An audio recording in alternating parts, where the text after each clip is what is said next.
Assalamualaikum warahmatullahi wabarakatuh. Kembali lagi di channel Berita Mistis. Untuk kisah kali ini masih melanjutkan dari kisah yang sebelumnya, sebuah kisah yang berjudul Tanah Wingit. Dan sebelum kita lanjut ke ceritanya, tekan dulu tombol like video ini dan jangan lupa tekan juga tombol subscribe channel ini. Nyalakan juga lonceng notifikasinya agar tidak ketinggalan cerita-cerita lainnya dari channel ini. Dan buat teman-teman yang pengen membaca langsung ceritanya, nanti silahkan saja kunjungi linknya yang nanti akan saya sertakan di kolom deskripsi. Dan seperti apa untuk kelanjutan dari kisah ini, langsung saja kita masuk ke ceritanya.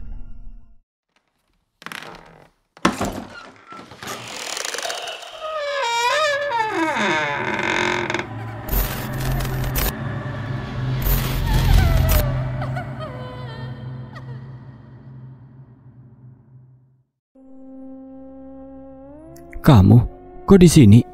Ucap Gendis tiba-tiba sembari menatap ke arahku. Tunggu, bukan ke arahku, melainkan ke sesuatu di dekatku. Tiba-tiba tangan Gendis seperti tertarik atau digandeng oleh sesuatu. Ia mengarah ke arah rumah dengan langkah yang cukup cepat. Pelan-pelan, ucap Gendis. Aku dan ibu bertatapan dan mengenal bahwa itu adalah suara Gendis. Kami pun ikut menggandeng Gendis dan membawanya masuk ke dalam dan mengunci pintu rapat-rapat. Aku dan ibu segera memeluk Gendis erat-erat saat mengetahui ia sudah sepenuhnya tersadar. Dok, kok bisa sampai kayak begini, Dok? Tangis ibu pecah saat memeluk Gendis.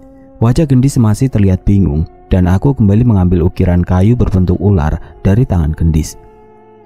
Walau tertolong oleh benda ini, aku masih belum tahu apakah kelak benda ini dan sosok di baliknya akan berbahaya atau tidak. Dak! Terdengar suara pintu rumah dihantam dari luar. Kami bertiga kaget. Aku pun mencoba mengintipnya dari jendela, namun tidak menemukan apapun di luar sana. Gendis takut, Bu, ucap Gendis sembari menangis. Kami pun membawa Gendis ke dalam kamar dan mengambilkan air minum untuk menenangkannya. Malam itu aku tidur di kamar ibu, memastikan tidak ada yang mengganggu Gendis. Dalam awang-awangku berpikir, apa selama ini teman yang berbicara dengan Gendis adalah anak berbadan ular itu? Benda itu aku dapat dari Eyang. Sempat nyelamatin aku sekali waktu kecil, jawab Andri yang kutelepon melalui wastel SLJJ yang kudatangi di kota. Kamu kok nggak bilang kalau benda ini jimat yang seperti itu? Gak sempet kan, waktu itu kamu buru-buru. Tapi kalaupun aku bilang apa kamu akan percaya? Apa kamu mau nerima benda itu? Balas Andri. Benar, kalau aku tahu ada setan yang berhubungan dengan jimat ini, mungkin aku tidak akan menerimanya. Terus gimana? Benda ini bahaya apa enggak? Ya nggak tahu, balas Andri. Kok bisa nggak tahu? Aku pun bingung dan cukup kesal dengan jawaban Andri. Aku nggak mau bohong. Aku cuma bisa cerita kalau benda itu pernah nolongin aku waktu kecil. Tapi menurutku, kalau sekiranya kamu belum tahu cara menjaga adikmu, lebih baik benda itu kalian simpan dulu. Ucapnya masuk akal. Mungkin aku akan menyimpan benda ini sebentar lagi sampai Gendis mulai bisa menjaga dirinya sendiri. Setidaknya kini aku mulai mengenal siapa sosok yang sering bermain dengan Gendis. Udah yuk main dakonnya, main di luar aja, ajakku pada Gendis. Semenjak kejadian itu aku mulai semakin banyak menghabiskan waktu bersamanya. Setidaknya bisa mengetahui lebih banyak tentang apa yang terjadi di kesehariannya. Ayo, kita mau main apa? Tanya Gendis. Main engklek yuk, kamu bisa kan? Jangan main engklek. Dia kan gak punya kaki. Tanah wingit tidak menjadi semengerikan itu begitu saja. Ada kisah di balik berubahnya tanah itu menjadi wingit dan mengundang berbagai makhluk halus. Tapi demi mengetahui kenyataan itu, nyawalah yang menjadi taruhannya. Aku sedang menggali. Ya, menggali di salah satu sudut di dapur rumah kami. Entah mengapa aku melakukan ini, namun semua ini terasa begitu jelas. Sudut dapur ini adalah tempat yang jarang sekali kami perhatikan. Salah satu sisi yang tertutup oleh tumpukan kayu bakar dan perlengkapan dapur yang jarang terpakai. Aku terus menggali sampai cangkulku menyentuh sebuah papan. Kusingkirkan tanah di atas papan itu dan membukanya. Nafasku menderu dengan cepat. Ada sebuah jasad yang sudah mengering di bawah papan itu. Matanya masih terbuka, tubuhnya masih menunjukkan gerakan napas. Tidak mungkin, dia masih hidup. Kulitnya sudah terkelupas memamerkan dagingnya. Bahkan di bagian pipinya sudah terlihat tulangnya. Mayat itu terus bernafas semakin cepat dan menatap ke arahku. Jantungku berdegup semakin keras, merasa ingin lari dari tempat ini, tapi makhluk itu mulai berusaha bergerak dan mendekat wajahnya padaku. "Ibu!" Aku berteriak. Seketika aku tersadar di kamar dengan tubuh yang penuh keringat. Mimpi, tapi mengapa rasanya begitu nyata? Tak tak tak. "Mukti, bangun, udah lewat maghrib." Terdengar suara ibu mengetuk pintu membangunkanku. Ia membuka pintu dan memastikan aku sudah terbangun. "Mandi dulu, masih ada air." "Iya bu, sebentar." Aku masih mencoba mengatur nafasku yang masih terasa takut dengan mimpi tadi. Semoga saja mimpi itu bukan pertanda buruk. Aku pun mengambil handuk dan menuju kamar mandi di belakang rumah. Langit sudah gelap dan perasaanku masih tidak enak. Aku pun memutuskan untuk mandi dengan cepat. Dengan sisa air yang sedikit, aku menyiram tubuhku dan membersihkan badanku. Entah mengapa aku merasa air yang kusiramkan begitu dingin. Aku pun menggigil tidak seperti biasanya, padahal aku juga cukup sering mandi di jam seperti ini. Dak dak dak. Tiba-tiba perhatianku teralih pada suara dari luar. Suaranya seperti suara dinding kayu yang dipukul-pukul. Aku mengintip dari celah pintu yang terbuat dari seng sederhana dan mencari asal suara itu. Dak dak dak. Suara itu terdengar lagi. Dari arah suaranya aku menduga suaranya berasal dari dapur. Aku mengira itu perbuatan ibu atau gendis dan menuntaskan mandiku. Tiba-tiba suara itu terdengar lebih keras dan lebih cepat. Kali ini aku mulai merasa aneh. Aku pun kembali mengintip ke arah dapur dan kali ini aku melihat asal suara itu. Pocong. Pocong itu melompat menabrakkan dirinya ke tembok dapur, bahkan membentur-benturkan kepalanya. Ia berusaha untuk masuk, namun ada sesuatu yang menghalanginya. Aku menelan ludah melihat pemandangan mengerikan itu. Sialnya, seolah mengetahui ada yang mengawasinya, makhluk itu pun menoleh ke arahku dan menatapku dengan wajahnya yang sudah membusuk. Sontak aku pun mundur dari lubang pintu dengan rasa takut yang mulai menyelimuti tubuhku. Dari jauh aku mencoba mengawasi lubang pintu itu, berharap makhluk itu tidak menyadariku, dan kali ini makhluk itu sudah tidak ada. Aku pun mengeringkan tubuhku dan segera mengenakan pakaian. Tapi saat itu, samar-samar aku mencium bau amis dari belakang. Aku tidak berani menoleh, seolah ada sosok yang begitu dekat berada di belakangku. Saat itu, tidak ada lagi yang kupikirkan selain membuka pintu kamar mandi dan berlari secepat mungkin ke dalam rumah. "Kenapa, Le? Kok ngos-ngosan begitu?" Aku hanya menggeleng dan buru-buru masuk ke kamar.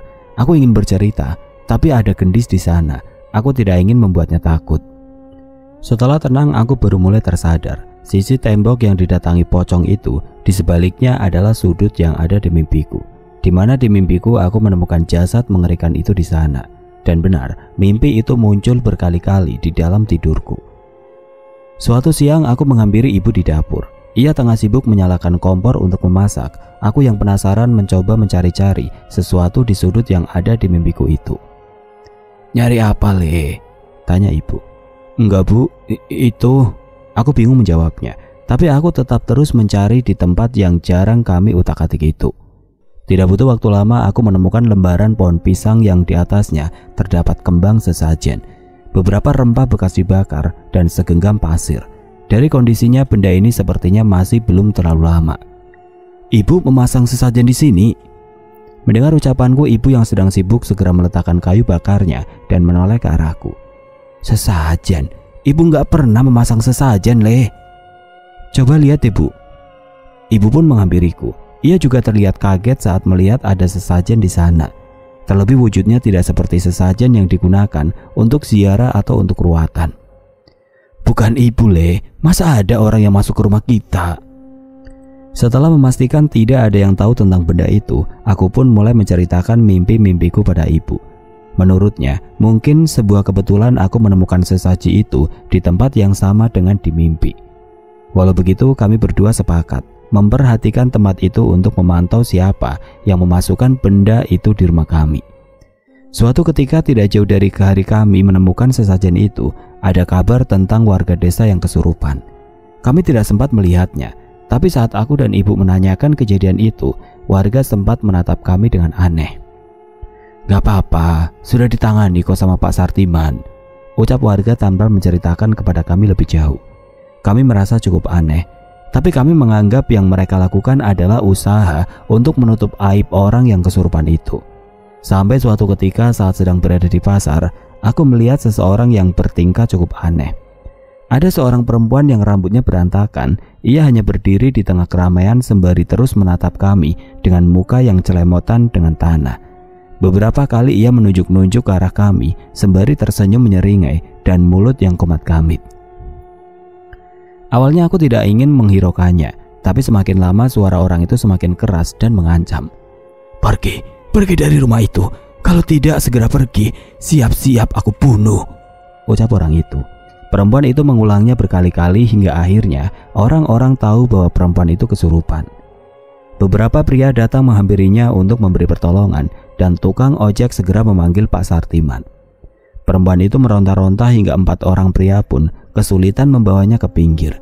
Aku dan ibu penasaran dengan ia yang terus mengawasi kami. Pergi kamu, tanah itu bukan tempatmu, teriaknya lagi saat kami mendekat. Ternyata benar yang dimaksud orang itu adalah kami. Tapi aku heran mengapa warga sekitar tidak heran dengan tingkah orang yang kesurupan itu. Setelah Pak Sartiman datang, ia pun segera menenangkan orang yang kesurupan itu dengan membacakan doa di samping telinganya. Perempuan itu tentu saja melawan. Namun saat Pak Sartiman meletakkan tangannya di kepala perempuan itu, ia pun menjadi tenang dan hilang kesadaran. Kalian sudah mendengar apa yang diucapkan setan itu? Tanya Pak Sartiman. Iya Pak, apa benar mereka mengincar kami? Pak Sartiman pun meminta kami untuk tenang dan membicarakan ini di tempat lain. Setelah warga mengevakuasi perempuan itu dan mengembalikan ke keluarganya, Pak Sartiman mengajak kami ke kedai kopi di pasar untuk menjauh dari keramaian. Kejadian ini sudah terjadi beberapa kali di desa. Kesurupan? Tanyaku. Pak Sartiman mengangguk dan menyeruput kopinya. Ia akhirnya menceritakan bahwa sebenarnya orang-orang yang kesurupan itu meneriakan hal yang sama. Setan itu meminta warga desa mengusir orang yang tinggal di rumah yang kami tinggali. Warga desa sudah tahu, tapi mereka merasa tidak punya hak untuk mengusir kami. Jelas Pak, kami kan gak salah apa-apa. Kenapa sampai diusir? Ibu membela diri. Tenang dulu Bu Lastri. Oleh karena itu warga desa memilih diam. Tapi kalau memang sampai mengancam nyawa, saran saya lebih baik ibu pindah. Mendengar ucapan itu, wajah ibu kembali merenung. Aku jelas mengerti perasaan ibu. Pak Sartiman tahu mengapa kami sampai diminta pergi oleh setan-setan itu. Sayangnya Pak Sartiman menggeleng. Ia harus mencari tahu lebih lanjut untuk mengetahui hal itu. Sampaikan kepada warga Pak, mohon maaf kami belum bisa pindah. Jangankan untuk pindah, bahkan uang untuk makan beberapa hari ke depan saja, saya masih cemas. Pak Sartiman mengerti dan menurutnya warga juga harus mengerti. Tapi ia mengatakan seandainya dirinya dan warga bisa mendapatkan solusi untuk tempat tinggal kami, mereka harap kami mau menurut dengan mereka. Ibu pun menjawab bahwa hal itu bisa dibicarakan lebih lanjut. Nyatanya, tinggal di rumah itu juga bukan hal yang baik untuk kami. Sepanjang perjalanan ke rumah, aku tidak ingin bertanya banyak ke ibu. Aku yakin kejadian tadi sudah memberi cukup banyak tekanan padanya. Aku hanya mengajak Gendis bermain, sekaligus mencari tanaman-tanaman di pinggir jalan yang menarik perhatiannya. Sesampainya di rumah, aku penasaran dengan sesajen yang ada di dapur. Aku pun mengeceknya bersama ibu dan menemukan sesajennya sudah diganti yang baru. Sekarang kami yakin memang ada orang lain yang masuk ke rumah kami. Sayangnya beberapa kali kami mencoba mengawasi dan mencoba menjebak, kami tidak menemukan siapapun memasuki rumah. Tapi anehnya setiap beberapa hari sesajen itu sudah berganti dengan yang baru. Akhirnya aku memutuskan untuk nekat dengan membuang sesajen itu di luar dan memendamnya di galian sampah. Sayangnya sepertinya itu bukanlah keputusan yang tepat. Malamnya sesuatu yang aneh terjadi. Suara aneh memecah keheningan malam yang bertahan sejak tadi. Aku dan ibu terbangun dengan suara yang lebih mirip seperti suara raung tangis hewan liar. Tidak ada sepatah kata pun bertukar antara aku dan ibu di sisa malam itu. Kami saling memberanikan diri dan mencari asal suara itu. Satu hal yang tidak kami sangka, akar suara itu berpangkal dari dapur. Dari sudut tempat sesajen itu sebelumnya berada. Saat itu aku mulai merasa sudah melakukan sebuah kesalahan. Tidak ada satupun dari kami yang berani mendekat, sementara suara itu juga enggan untuk berhenti. Yang terjadi, ibu hanya memintaku untuk tidur dalam satu kamar bersama dengan Gendis untuk saling menjaga. kesal, sedih, atau marah. Aku mendengar emosi dari suara yang terus membuatku merinding itu. Sulit untukku memejamkan mata. Hingga malam bertemu batasnya dan ayam berkokok menyambutnya, barulah suara itu menghilang dan aku mampu tertidur. Walau kejadian semalam membuat aku dan ibu takut, tapi siang harinya kami sudah melupakannya begitu saja. Saat ini kami memang sudah sering merasakan dan melihat hal-hal aneh, walau hanya sekelebat. Jadi kejadian semalam hanya kami anggap sebagai salah satu kejadian serupa saja. Tapi malam setelahnya terjadi hal yang tidak kami sangka. Saat itu kami sudah sampai di tidur lelap kami. Menjelang tengah malam tidurku terganggu dengan suara-suara dari berbagai sisi rumah. Aku semakin curiga dengan bayang-bayang yang melintas dari balik jendela. Aku ingin menyalakan lampu, tapi aku ragu dan memilih untuk menghampiri ibu dan Gendis di kamarnya. Tapi tanpa kusangka ibu sudah memeluk Gendis di bawah kasur sembari memberi isyarat padaku agar tidak berisik. Aku pun menghampiri ibu dan itu duduk di bawah bersama dengan ibu. Aku tahu ia bersembunyi dari sesuatu. Orang-orang itu benar-benar mau mencari masalah, matiin saja. Terdengar suara serak seseorang dari luar jendela kamar ibu. Orang itu tidak sendiri, ada beberapa langkah kaki yang mengelilingi tempat ini bersamanya. Sudah aku kirim pocong, setan hutan, orangnya tetap tidak pergi. Bisa gawat kalau balung mayit ini sampai kenapa-napa, ucap seseorang yang lain. Pocong, demit alas, balung mayit. Siapa mereka ini? Dukun. Aku semakin penasaran dan mencoba mengintip dari sela jendela. Ada 3 orang. 2 orang pria berpakaian hitam dengan ikat kepala. Yang satu wajahnya terlihat sudah berkeriput dengan matanya yang bengis. Ada sebuah golok di tangannya, seolah sudah bersiap untuk membunuh seseorang. Seorang lagi tinggi bongsor berambut panjang, namun wajahnya juga sudah berkeriput. Sedangkan seorang perempuan berpakaian kebaya sederhana yang berdiri sembari menunduk di belakang mereka. Sepertinya ia adalah pelayan dari kedua orang itu. Dukun, Bu, bisikku pada ibu. Mendengar ucapanku, ibu dan Gendis semakin takut. Pasalnya mereka sempat mendengar mereka mengancam untuk membunuh kami. Tidak lama kemudian suara seperti malam sebelumnya kembali terdengar. Ada suara sosok yang merintih seperti suara hewan dari arah dapur. Sontak ketiga orang itu pun menghampiri suara itu. Sesajen sudah kuganti, tapi dia masih mengamuk. Bisa bahaya kalau orang-orang tahu kita menguburnya di sini. Bisa ketahuan kalau kita yang membunuh Brotowilo dengan balung mayit, kata dukun bongsor itu menjelaskan pada temannya. Sialan, kuasai rumah ini dan kita urus sendiri balung mayit itu, balas dukun satunya. Lantas perempuan dan bocah itu bunuh, kita kuburkan di bawah rumah ini seperti yang lain, ucap orang itu dengan tenangnya. Mendengar pernyataan itu seketika keringat dingin bercucuran dari tengkuk kami.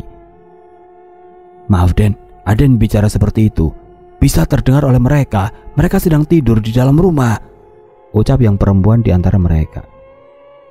Bukannya semakin berhati-hati, dukun itu malah memukul pintu rumah dan memaksa untuk membukanya. Keluar, kita habisi saja sekalian malam ini.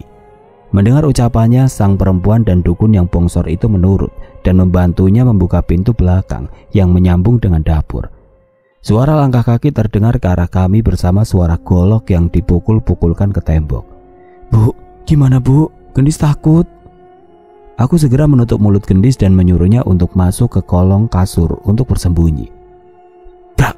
Pintu kamar terbuka. Dukun itu masuk ke kamar tempat kami berada. Kami hanya bersembunyi di kolong dipan kayu dan kami tutupi dengan barang-barang yang sebelumnya memang ada di sini. Dukun itu memainkan goloknya dengan memukul-mukulkan ke benda-benda di sekitar. Kali ini aku benar-benar takut. Entah sudah berapa kali kami berurusan dengan hantu, namun rasa takut kali ini jauh lebih kurasakan dibanding sebelumnya. Di sini nyawa kami terancam. Aku melihat dukun itu melangkah mendekat ke arah kasur. Ia menyabetkan goloknya di kasur dan memeriksanya. Kakinya benar-benar dekat dengan kami, hanya terpisahkan kardus barang-barang yang kami gunakan untuk menutupi tubuh kami. Ada? Tanya temannya dari luar. Gak ada, mungkin di kamar lainnya atau di ruang depan, ucapnya sembari melangkah keluar. Kami berdua menahan suara kami sekuat tenaga agar tidak menimbulkan suara yang bisa membuatnya menyadari keberadaan kami. Akhirnya dukun itu pun melangkah menjauh dari kami. Ia melangkah menuju pintu kamar dengan perlahan.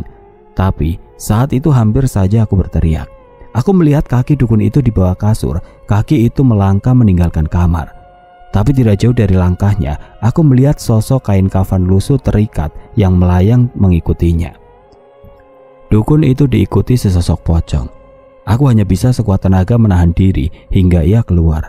Tapi aku sadar, lambat laun mereka pasti akan menemukan kami apabila kami terus bersembunyi di sini. "Bu, keluar lewat jendela. Kita kabur lewat hutan."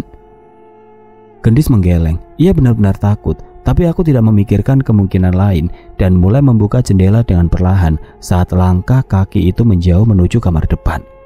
"Ayo, Mas gendong." Dengan hati-hati kami keluar melalui jendela dan mendarat di sisi rumah. Dengan hati-hati, aku menutup jendela itu dan mengajak ibu berjalan ke arah hutan yang hanya berjarak beberapa puluh meter dari rumah.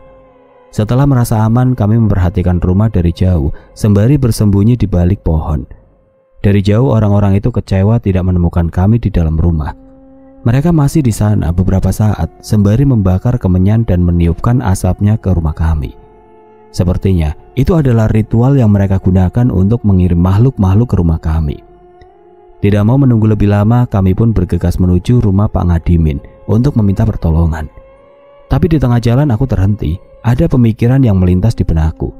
Apa ini semua karena ulahku membuang sesajen itu? Terlintas pikiran gila di mana aku harus mengeluarkan sesuatu yang disebut dengan nama balung mayit itu dari rumahku agar mereka tidak lagi datang ke tempat ini. "Ibu duluan saja, biar aku mengawasi mereka dulu," ucapku pada ibu. "Enggak Mukti, kita pergi bareng." "Enggak apa-apa Bu, nanti Mukti nyusul," ucapku yang segera berlari meninggalkan ibu. Aku tahu ibu pasti tidak akan mengizinkan walau berdebat semalaman. Dari jauh aku memastikan ibu melanjutkan perjalanan ke rumah Pak Ngadimin. Setelah yakin ibu pergi, aku pun kembali mengawasi rumah dari balik hutan. Saat itu salah seorang dukun yang bongsor itu tengah mengubur beberapa benda di halaman rumah dan pergi setelahnya. Setelah merasa keadaan mulai aman, aku pun melangkah kembali menyelinap ke dalam rumah. Gelap. Aku mencoba menyalakan lampu tetapi tidak bisa. Sepertinya dukun-dukun itu juga memutus kabel listrik menuju ke rumahku. Suasana rumah ini benar-benar berbeda dibanding sebelumnya. Aku pun mencari senter dan menyalakan lampu minyak untuk menerangi ruangan. Saat ada di dalam rumah, aku merasa ada yang aneh. Aku merasa ada yang memandangi rumah ini dari luar. Ada makhluk hitam besar berdiri memandangi rumah ini dari halaman rumah. Aku mengingat itu adalah tempat di mana dukun itu mengubur sesuatu. Aku menjauh dari jendela berharap makhluk itu tidak melihatku. Tapi dari sisi halaman lain, perlahan muncul pocong yang menggeliat seperti dulu saat kami lihat dari jauh. Aku memastikan hari ini bukanlah Jumat Kliwon dan Sabtu Pahing, tapi mengapa pocong itu juga ikut muncul? Kali ini aku benar-benar takut. Aku tidak mungkin keluar lagi dengan keberadaan makhluk itu di luar rumah. Aku pun melangkah semakin dalam ke rumah menjauhi mereka dan menuju dapur. Aku meyakinkan diri sekali lagi apakah akan menggali sudut itu atau tidak. Keraguan mulai muncul akan apa yang terjadi bila aku menggalinya. Tapi aku yakin, cepat atau lambat aku harus menyelesaikan masalah ini. Aku pun mengambil palu untuk memecah semen peluran yang menutup tempat itu. Aku ingat titiknya dengan jelas dan membuka celah tanah untuk kugali. Jantungku berdegup kencang menanti apa yang akan aku temukan di bawah tanah ini. Semakin banyak cangkul kuayunkan, semakin cepat nafasku merespon ketakutanku. Aku sempat berhenti beberapa saat untuk mengatur nafas dan mengelap keringat, namun aku harus menyelesaikan ini. Tepat seperti apa yang ada di mimpiku, cangkulku beradu dengan papan kayu lapuk yang menutupi sesuatu. Aku tidak akan siap bila menemukan sosok yang sama seperti apa yang ada di mimpi, sosok mayat yang masih hidup. Itu jelas tidak masuk akal. Dengan hati-hati aku menyingkirkan papan kayu itu dan menemukan sesuatu di baliknya. Benar, di bawah rumah kami terkubur sesosok mayat. Tidak persis seperti dengan yang terlihat di mimpiku. Mayat ini tidak membusuk dan kering seperti mumi. Sebagian daging dan kulitnya sudah terkikis dan memamerkan tulang-tulangnya yang sudah menjadi berwarna coklat gelap. Aku berpikir apakah mayat ini yang mereka sebut dengan nama balung mayit. Lantas apa yang harus aku lakukan dengan mayit ini? Apa cukup dengan melaporkannya kepada Pak Sartiman atau warga desa?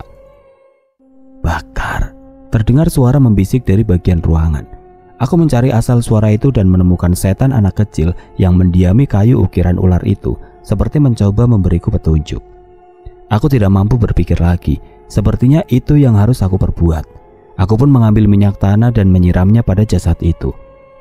Aku saat itu tidak berpikir bahkan mungkin saja yang aku lakukan akan membakar rumahku. Hanya sedikit minyak tanah yang kupunya. Aku pun melemparkan korek api dan membiarkan minyak itu menyala pada jasad itu. Suara itu terdengar lagi, suara seperti tangisan hewan liar yang aku dengar kemarin. Kali ini terdengar lebih jelas berasal dari jasad yang kubakar ini. Api itu menyala tidak terlalu lama, ia mati dengan sendirinya. Mungkin jumlah minyak yang kusiramkan sangat jauh dari yang dibutuhkan untuk membakar jasad seseorang. Aku mencoba mendekat untuk mengetahui keadaan mayat itu, tapi tepat saat aku hendak melihat wajahnya, tiba-tiba sebuah tangan menarikku ke dalam lubang yang kugali sendiri. Seketika rasa takut dan rasa panikku membuatku kehilangan kesadaran. Hawa dingin begitu menusuk di sekujur tubuhku. Aku mendengar suara-suara aneh dari sekelilingku. Ada suara tawa seorang wanita, raungan hewan buas, hingga suara tangis yang terdengar pilu. Aku pun membuka mata dan mendapati diriku berada di tempat berbeda. Di sekitarku terlihat pepohonan rimbun dengan kabut yang tebal. Aku menyadari bahwa tubuhku terbaring di sebuah benda yang tertutup oleh ikatan bambu-bambu. Aku memperhatikan semuanya dan menyimpulkan saat ini aku sedang berada di dalam sebuah keranda. Di tengah kebingunganku tiba-tiba terlihat sosok wanita berwajah rusak melayang mendekat ke arahku. Ia melayang dengan baju putihnya yang lusuh berkibar dengan noda darah. Ia mendekat dan matanya terus menuju ke arahku. Aku ingin lari dari keranda itu, namun di sisi sebelahku sudah ada sosok pocong yang memantauku dari belakang semak. Tolong ibu, teriakku mencari pertolongan siapapun yang mungkin bisa mendengar. Sayangnya tidak ada tanda-tanda manusia lain di hutan ini. Tangan kuntilanak itu meraba keranda dan mencoba menggapaiku, namun hanya jari pucatnya yang bisa masuk dan mencoba menyentuhku. Pergi! Aku menangis sejadi-jadinya meratapi kejadian ini. Namun bukannya pergi, semakin lama malah semakin banyak makhluk yang berkumpul di sekitarku. Saat melihat ke atas, seorang kakek dengan satu kaki tengah menatapku dari atas pohon dengan sebelah matanya yang bolong. Dari arah bawah ada wanita tanpa kaki yang menyeret tubuhnya mendekat ke arahku. Aku hanya bisa menangis sembari membaca doa-doa yang aku bisa. Aku ingin menarik nafas dalam-dalamnya, namun aku sendiri tidak bisa mendengar nafasku. Setelah cukup lama aku bertahan dalam keadaan ini, tiba-tiba sayup-sayup terdengar suara doa-doa yang dibacakan oleh orang banyak dari salah satu sudut hutan. Perlahan satu persatu makhluk itu pun meninggalkanku dan menjauh. Memastikan tidak ada makhluk lagi di dekatku, aku berpikir untuk memaksa keluar dari keranda ini. Aku mencari ikatan di salah satu sisi keranda dan ingin mencoba membukanya. Tapi tiba-tiba dari jauh terlihat sosok nenek yang menatapku. Itu adalah nenek berambut putih yang pernah kulihat di rumah. Ia hanya menatapku dan menggeleng seolah memberi isyarat. Apa artinya aku tidak boleh keluar dari keranda ini? Bagi menanti hal buruk terjadi, aku memilih tetap berada di keranda ini tanpa mengetahui apa yang akan terjadi. Sementara itu, suara doa-doa yang dibacakan tadi mulai hilang dan kabut semakin tebal. Sekali lagi muncul sosok-sosok mengerikan yang mendekati ke arahku. Kali ini ada sosok yang jauh lebih mengerikan. Sosok hitam besar keluar dari dalam kabut. Aku sekilas mengenal sosoknya. Sosok itu seperti yang aku lihat di halaman rumah tadi. Ia menatapku dari ketinggian dengan penuh amarah. Suaranya menderu meneteskan liur hitamnya yang jatuh ke keranda dan menimpaku. Aku yakin makhluk ini sedang marah. Semakin ia menggeram, semakin makhluk lain tidak berani mendekat. Jelas makhluk ini begitu berbahaya. Aku tidak bisa berbuat apapun selain berdoa dan memasrahkan diri pada Tuhan atas apa yang akan terjadi. Hingga sebelum sempat makhluk itu melakukan apapun, aku mendengar suara ayat-ayat suci dari suara yang kukenal. Aku mencoba mengikutinya, sembari menutup mata menyerahkan diri sepenuhnya kepada Yang Maha Pencipta. Mukti, tangannya mulai gerak, Pak. Aku mendengar teriakan ibu tidak jauh dari telingaku. Dengan segera aku memaksa membuka mataku dan mendapati diriku tengah berada di sebuah ruangan dengan dikelilingi banyak orang. Ibu. Aku berteriak menangis memeluk ibu dan gendis. Pak Sartiman terlihat bernafas lega saat mengetahui aku telah mendapati kesadaranku. Ini di mana, Bu? Mukti di mana? Mukti kenapa? Ini di balai desa, kamu udah 2 hari gak sadar, nak. 2 hari? Aku tidak merasa selama itu. Seingatku aku hanya beberapa jam setelah kejadian. Aku berusaha mengingat apa yang aku lakukan sebelum kehilangan kesadaran. Bu, ada mayat dikubur di bawah dapur kita. Teriaku menceritakan apa yang aku temukan. Pak Sartiman mendekat dan menepuk bahuku. Sudah, jangan terlalu dipikir dulu. Kami sudah urus semuanya. Ia pun bercerita menemukanku terbaring di lubang yang kugali di dapur bersama sesosok jasad yang sudah gosong dan rapuh. Namun saat itu tubuhku kaku, sekaku-kakunya tidak bisa digerakkan sedikit pun. Saat itu ibu histeris dan meminta bantuan warga untuk menolongku.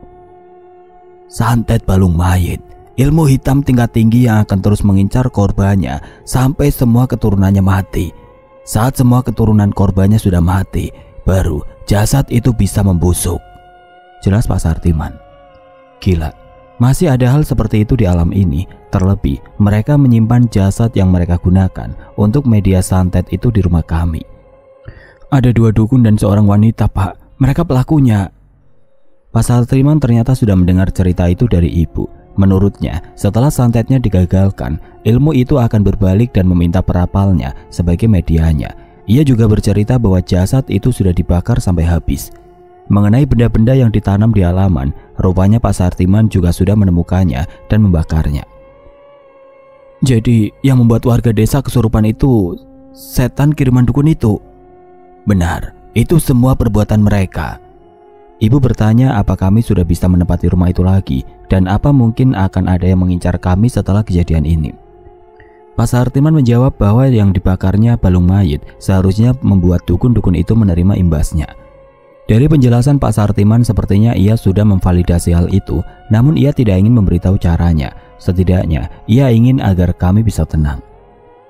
Mas Mukti tidur lama banget. Gendis takut. Mas Mukti mimpi apa selama itu? Aku mengingat apa yang terjadi saat tidak tersadar dan menceritakannya pada Pak Sartiman. Mengenai aku yang berada di dalam keranda di dalam hutan, mengenai sosok-sosok yang mengincarku, hingga sosok nenek-nenek yang memberiku isyarat. Pak Sartiman mengatakan bahwa aku beruntung. Menurutnya, bila aku sampai keluar dari keranda itu, mungkin saja nyawaku tidak bisa selamat. Apa itu berarti? Nenek itu mencoba untuk menolongku. Setelah kejadian itu, Pak Kades dan warga mengizinkan kami untuk tidur di balai desa hingga rumah kami selesai dirapikan. Selama tinggal di sana, kami mendapat banyak cerita tentang rumah kami. Ada yang bercerita bahwa rumah itu adalah saksi hidup dari perseteruan 2 keluarga kakak beradik yang berakhir saling membunuh, dan semua jasadnya dikuburkan di tanah itu. Belum lagi ada cerita bahwa tanah itu adalah tempat pemujaan sekte sesat yang pada waktu-waktu tertentu sering mengantarkan tumbal manusia di tanah itu. Sudah banyak generasi yang tinggal di desa ini dan tanah itu selalu punya cerita mengenaskan di setiap generasinya. Banyak jasad sudah dikubur di sana, banyak ritual sudah terjadi di sana, dan banyak misteri yang masih tersembunyi di sana. Yang pasti, tanah ini sangat tidak layak untuk dihuni oleh manusia. Setelah lulus SMA, aku mendapat pekerjaan dari seorang juragan di kota untuk mengantar hasil desa ke kota. Awalnya aku hanya dibayar serabutan, namun seiring berjalannya waktu, aku pun mendapat kepercayaan untuk memegang 1 armada mobil bak untuk pekerjaan ini. Aku mendapat gaji bulanan, dan tidak jarang petani-petani desa juga sering memberiku tanda terima kasih karena sudah melariskan jualannya. Padahal aku sudah cukup senang bisa membalas budi pada warga desa yang sering membantuku mengenai masalah rumahku. Aku sempat bertanya pada bos apakah aku boleh menerima uang dari mereka. Namun menurutnya, selama bisa memastikan hasil panen tetap memiliki kualitas yang baik, itu bukanlah masalah. Lagi pula bos pun sadar, gaji yang ia berikan masih jauh dari standar gaji karyawan kota. Sesuai nazarku dulu, saat aku mulai bisa mencari uang, yang kuutamakan adalah mencari tempat tinggal untuk pindah dari rumah itu. Aku pun mengontrak sebuah rumah sederhana yang tidak begitu jauh dari sekolah Gendis. Walau kecil, ibu dan Gendis merasa nyaman dan betah. Aku cukup lega saat akhirnya bisa meninggalkan rumah yang berdiri di tanah wingit itu. Setelah yakin ibu dan Gendis nyaman tinggal di kontrakan, aku pun meminta izin pada ibu untuk menghancurkan rumah yang berdiri di tanah wingit itu. Ibu setuju, terlebih aku sudah memiliki cukup tabungan untuk membeli tanah yang suatu saat akan kami bangun rumah kami sendiri. Kisah mengenai Tanah Wingit ini berakhir di sini. Kisah tanah itu dialihkan sebagai tempat pemakaman, namun biasanya warga luar desa yang tidak mendapat lahan lah yang dimakamkan di sana. Sedangkan warga desa sendiri masih takut memanfaatkan lahan itu, bahkan untuk memakamkan kerabatnya. Walau begitu, sampai saat ini aku tidak pernah mendengar cerita menyeramkan lagi tentang Tanah Wingit. Entah memang sudah tidak ada, atau memang aku yang sudah tidak pernah mencoba untuk mendekatinya lagi. Oke teman-teman, sekian untuk kisah kali ini. Bagaimana menurut kalian tentang kisah ini? Tulis komentar kalian di kolom komentar. Dan buat teman-teman yang baru bergabung, jangan lupa untuk like, komen, share, serta subscribe channel ini.